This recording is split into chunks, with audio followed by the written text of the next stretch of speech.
want to begin with the observation that a new right is probably emerging, the right to be connected.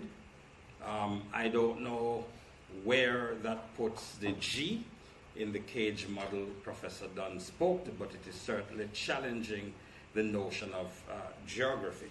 Connectivity will be inescapable because, as is already taking place, we see our devices at home and at work connecting, screens, wearables, thermostats, DVRs, computers, appliances, vehicles soon will automatically connect and provide, yes, and provide seemingly prescient services, news, information, entertainment, education, directions, home management, shopping, translations, and many other services.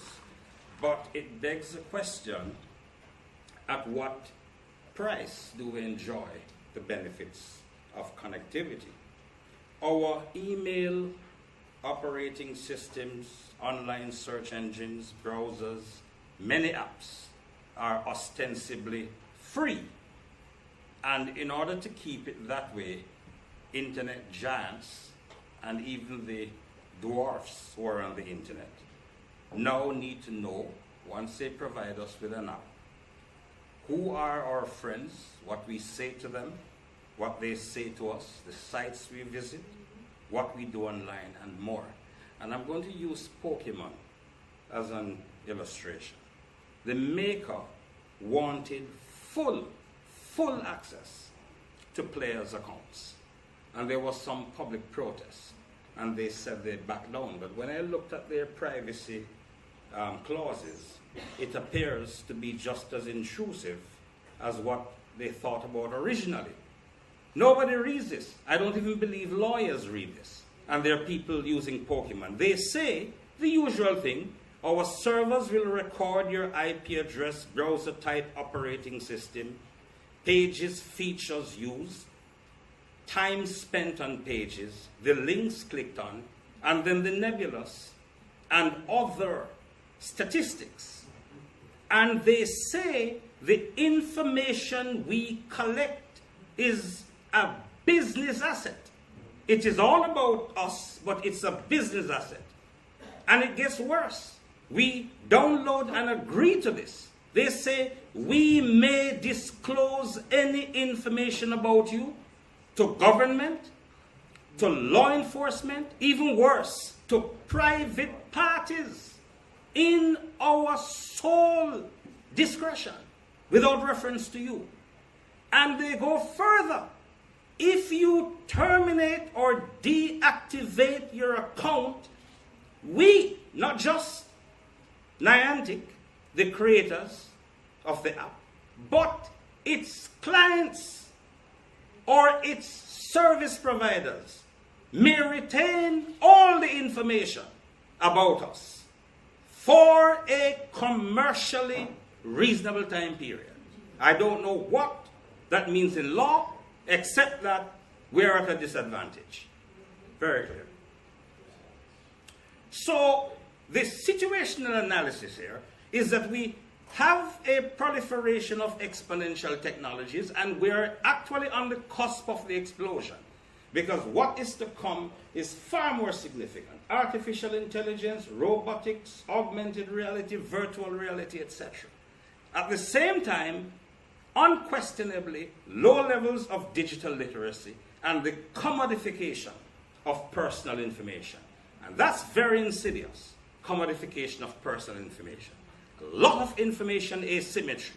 So you have discrimination. You have first degree price discrimination.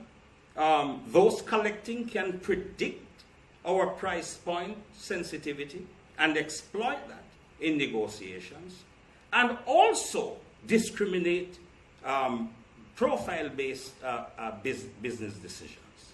Then there's the proliferation of reputational risks, all of this information being gathered, and what Professor Dunn spoke about earlier, temporal determinacy. Nothing goes away. At the same time, we're putting smart devices in the hands of younger and younger persons. Somebody just said they're children. who are on the internet. Now, and what do we have now? Internet addiction disorder. The people in South Korea can tell us all about that, and other problematic internet use. I suspect it's here, but we aren't collecting data on that, at least not sufficiently. Cyberbullying, sleep deprivation, and this is just now, I would want to even limit this to children in terms of the problem. Unencrypted online pornography. No question at all about it. You go on the line, you get pornography. But we are providing subscriber television services and satellite services with all kinds of constraints and encryption. And then there's the impact of internet porn on the neurological development of our children. And we all know about the sexual grooming and pedophilia. Terrorist recruitment is taking place. False news. Work is no longer linear. We work 24/7, no adjustments to our contracts. I don't know what that portends for the notion of decent work. And we are told, if you have a problem with the terms such as the ones I just showed you there from Pokemon, you can opt out. That is ridiculous in a world that is predicated on connectivity. You cannot survive in the digital economy and society disconnecting yourself. So you can't have unfair terms and conditions and say you have an option. You can opt out, because that's really not a real option.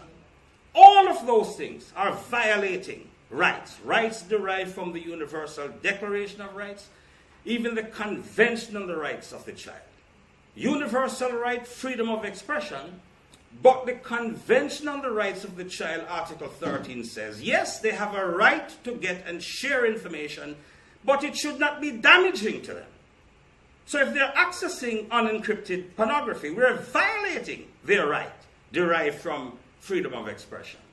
The same convention carves out a special recognition for them in terms of the right to information. They say governments should encourage mass media, that's radio, television, newspapers, internet content sources, to provide information to children, but they should not be harmed.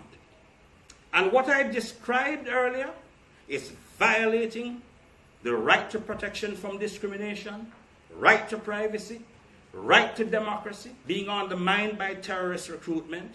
As I said, work no longer being linear, violating workers' rights, and of course the right to a fair and free world. So I say all of that to say, as Prof. Dunn said, in addition to the broadband availability measures and so on, we have to now start, not to be reactive, we have to begin now to think about measuring what is the degree to which our children are being exposed to harmful and inappropriate content online, to devise appropriate policies. Can't be determined by Mr. Zuckerberg, as powerful as he is. To what extent are we experiencing violation of rights online based on sex, gender, religion, politics, race, etc.? The Assistant Director General spoke this morning about gender-based discrimination affecting women journalists.